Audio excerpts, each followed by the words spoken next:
Le clairon.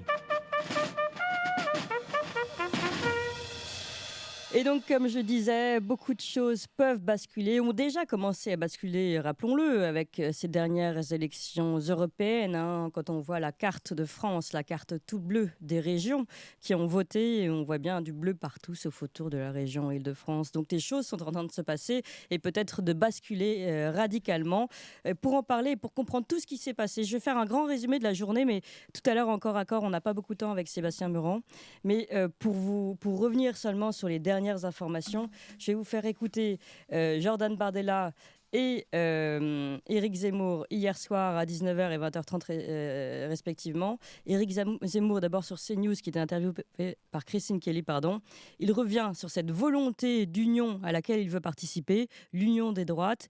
Pour le moment, eh bien, ça a été bloqué côté Rassemblement national. Les éléments donnés étant que Éric Zemmour, ils ne veulent pas donner de circonscription à Éric Zemmour. Donc on va entendre Éric Zemmour qui réagit à ça. Puis Jordan Bardella un peu plus tard qui confirme en tout cas que l'accord est scellé entre le Rassemblement national et les Républicains. On écoute ces deux extraits avant de donner la parole à Sébastien Meurant. Écoutez Éric Zemmour d'abord. Je n'ai jamais rien demandé depuis dimanche soir. Depuis que j'ai appelé à voter à une coalition, je n'ai rien demandé et je n'exige rien. Et là, je le répète ce soir, je ne demande rien pour moi. Absolument rien. Voilà, ça au moins c'est clair. Maintenant, je peux effectivement, nous avons des gens formidables à Reconquête. Nous avons des jeunes comme Stanislas Rigaud, qui est pétillant, intelligent, convaincu et sincère. Nous avons des gens de grande qualité. Nous pouvons participer à ce grand rassemblement. Voilà, Éric Zemmour croit encore hier soir à 19h que ce grand rassemblement est possible et Reconquête pourrait participer. À 20h30, écoutez Jordan Bardella sur France 2. Pour redresser notre pays et pour mettre fin à la situation de désordre sécuritaire, migratoire et budgétaire dans laquelle nous fait plonger Emmanuel Macron. Je me félicite qu'Éric Ciotti ait répondu favorablement à cet appel et je vous confirme ce soir qu'il y aura donc un accord dans ces élections législatives entre le Rassemblement national que je préside et que je conduis, les Républicains, et il y aura un certain nombre de députés des Républicains Vous savez sortants combien déjà ou investis qui seront soutenus Vous savez combien déjà par le Rassemblement national. Voilà, des députés républicains soutenus par le Rassemblement national. C'est historique, cette alliance entre le Rassemblement national et les républicains. Pour Reconquête, il faut encore voir ce qui va se passer. Pour analyser tout ça, nous allons passer cette journée ensemble, cette matinale ensemble pour faire ces analyses politiques. Et d'abord, je suis très heureuse de recevoir Sébastien Meurant. Bonjour. Bonjour à tous. Et merci beaucoup d'être avec nous ce matin. Vous êtes ancien sénateur Les Républicains du Val d'Oise et vous avez soutenu Reconquête lors de la présidentielle. Justement, je voulais vous demander, vous qui connaissez donc bien ces deux camps qui finalement aujourd'hui tentent, pour certains, et se sont déjà ralliés en tout cas à cette grande alliance pour les législatives, comment vous analysez tout ce qui se passe ? Ouais, déjà, c'est historique ce qui se passe. Puisqu'en fait, le cordon sanitaire, le piège mitterrandien vient de sauter, et je remercie et je félicite Éric Ciotti qui a franchi le pas, car derrière tout ça, il faut penser à l'intérêt supérieur du pays. La seule chose qui compte, c'est l'intérêt supérieur du pays. Est-ce qu'on peut continuer comme ça avec un Emmanuel Macron qui donne des leçons d'économie à la terre entière, au Front National, aux autres, et alors qu'on a les pires résultats, que ce soit dans le domaine de l'économie et dans le domaine du régalien. On a un président qui a abîmé l'État, donc abîmé tout ce qui concerne la sécurité, tout ce qui est régalien est abîmé par Emmanuel Macron. Donc il faut faire cesser au plus vite cela. Et là, les résultats des dernières élections ont donné eh bien, le Rassemblement national très largement en tête. Donc tous ceux qui sont attachés à la France, tous ceux qui sont attachés avec la France, restent la France. Si on ne veut pas avoir un destin à la Mayotte, partout, et dans le territoire, on a des territoires qui ont déjà basculé de l'autre côté, et tout le monde le reconnaît. C'est pas la partition du territoire, c'est pas quelqu'un d'extrême droite qui parlait de ça, c'est un ancien président socialiste, etc., etc. Donc tous ceux qui se retrouvent derrière un attachement réel à l'avenir du pays, un avenir français, pas un avenir livré aux mains des islamo-gauchistes, etc., doivent se retrouver. Et il faut arrêter ces qualificatifs d'extrême droite, car aujourd'hui, plus personne ne peut penser, tous ceux qui sont des gens comme Luc Ferry, des gens comme Marcel Gauchet, et le peuple, évidemment, il n'y a pas 40% d'extrême droite en France, ce sont des gens qui sont attachés à leur mode de vie, à leur culture, à leur histoire.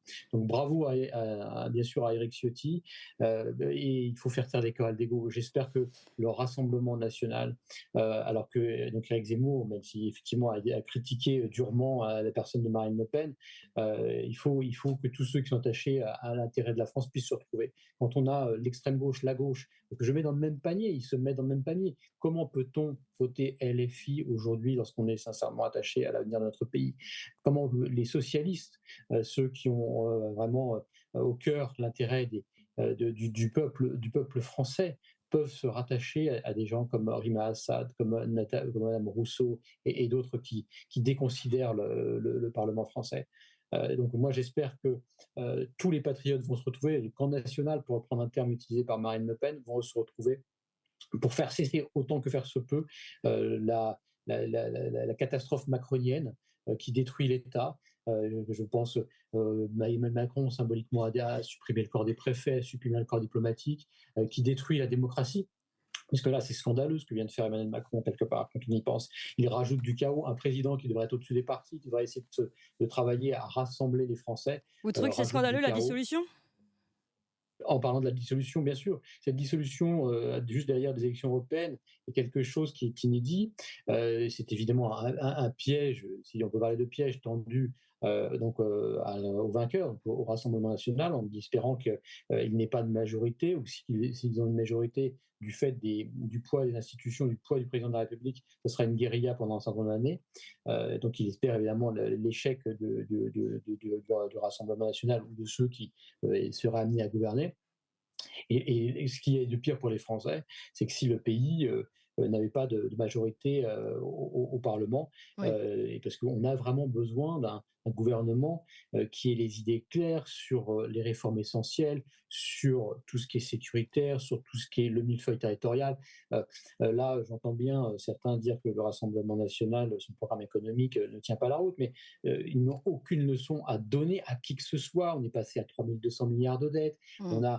On a aujourd'hui objectivement, qu'est-ce qui fonctionne mieux depuis que M. Macron s'est rallié, ses collaborateurs, à tous les sens du terme, les ministres de la Justice, les ministres de l'Intérieur et tous les autres. Quels sont les résultats? Je l'ai dit, 3200 milliards de dettes, une insécurité comme jamais. On était à 100, Sébastien Meurant, je voulais vous demander un petit peu votre expérience aussi, vous qui avez soutenu Éric Zemmour. Aujourd'hui, est-ce que vous-même, vous avez senti comme un cordon sanitaire entre les LR qui, petit à petit, se rapprochaient d'Emmanuel Macron et regardaient les plus à droite qu'eux avec un air de dégoût? Est-ce que vous l'avez vécu, ça? Mais vous parlez de l'intérieur des LR? Oui, oui, au sein des LR. Alors, au sein des LR, de manière privée, non. Parce qu'en fait, ce que défend Éric Zemmour avec force et conviction, c'est le programme du RPR et de l'UDF. Oui, mais ça a été oublié, Des années ça. 90. Oui. Lorsqu'il est écrit noir sur blanc, l'islam n'est pas compatible avec la République. Lorsqu'il a Mmh. écrit ça, dans le programme UDF-RPR, consigner les Larcher, consigner les Juppé, consigner les Chirac, consigner les Bayrou, qu'est-ce que ça veut dire? Est-ce qu'on veut la charia en France? C'est tout. C'est la seule chose que ça veut dire. Donc, celui qui est le plus proche de ce programme concernant simplement cet aspect des choses, parce qu'il n'y a pas que cet aspect des choses, Bien sûr. eh bien, c'est Éric Zemmour qui ose le dire. Aujourd'hui, Marine Le Pen ne le dit pas. Mais l'important derrière tout ça, l'important, c'est qu'il faut faire cesser. Quelle est la prérogative principale d'un État? Oui, C'est mais de dire qui rentre. Oui, mais là, j'entends bien ce que vous dites. Vous dites en privé, finalement, Oui. il défendait vraiment les idées de la droite des Républicains d'avant, des RPR. Mais il y a un système de parti, on le connaît, un système de boutique. Et ce système de boutique chez les Républicains, il avait évolué plutôt, et vous allez peut-être me contredire, hein, mais il semble évoluer plutôt, ou il semblait évoluer jusqu'à, en tout cas, cette sortie d'Éric Ciotti, qui a le mérite de mettre les choses au clair et de séparer peut-être les LR en deux camps. D'évoluer plutôt vers un social progressisme. Ah mais là, moi, pourquoi j'ai quitté les LR? Pourquoi j'ai quitté notamment, moi j'avais soutenu Valérie Pécresse pour la région, pour éviter que la région Île-de-France bascule aux mains des islamo-gauchistes, parce que c'est malheureusement de ça dont il faut parler. Mais par contre, pour la présidentielle, il n'était pas question pour moi de soutenir Valérie, parce que je sais ce qu'elle pense au fond d'elle. Et elle est effectivement et d'ailleurs, dans son équipe, il y avait des personnes qui travaillaient avec Emmanuel Macron, à la Macronie au sens large. Oui. Donc, il y a vraiment évidemment un manque de clarté.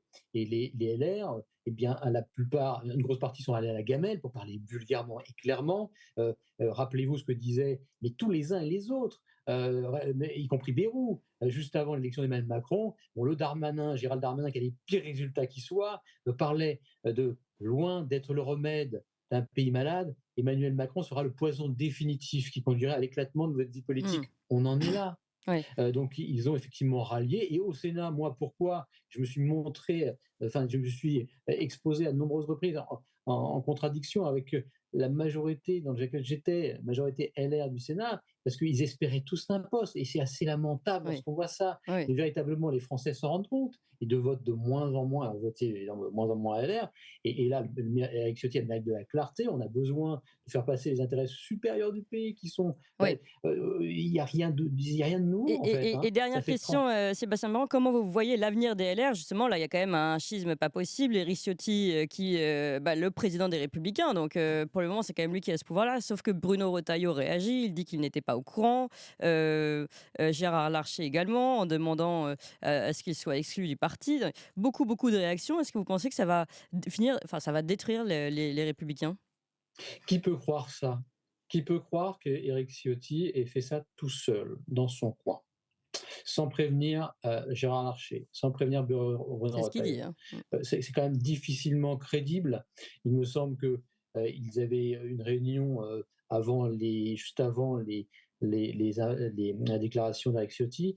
Donc malheureusement, je crois que ceux qui disent cela sont dans une posture personnelle, en espérant revenir, ou tout simplement de rester, parce qu'effectivement les sénateurs, pour une partie, viennent d'être élus. Les Français ont besoin de clarification, Mmh. ont besoin de mettre en première ligne des choses qui concernent que l'intérêt du pays.